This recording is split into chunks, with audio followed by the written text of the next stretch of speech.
According to analysts, vanhu vane interest nenyika yeZimbabwe who are studying mamoves aBombshell Geza, panapa nyika yese yakazviona yesterday kuti zvakanga zviri 50-50. Kune vamwe vanhu vakaramba vari mudzimba kuti vamwe vanhu vakaenda kumabasa.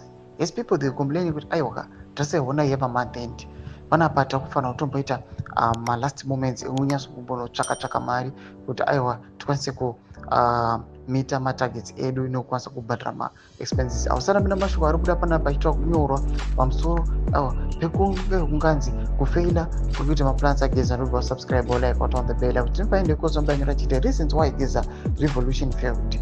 Number 1, hashtag it lacked the endorsement of Advocate Nelson Chamisa in the military. Number 2, those calling for it are in exile.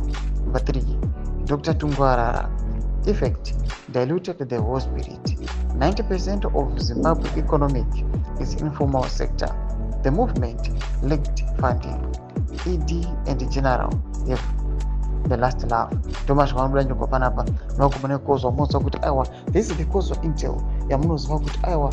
You know, it is also a support any party can achieve, but it's also we just provide information in your background. Tinobata musha mkono dzose dzinenge dzishuya dzida kuita zvisiri pamutemo vanenge vachiti tichiva exposer.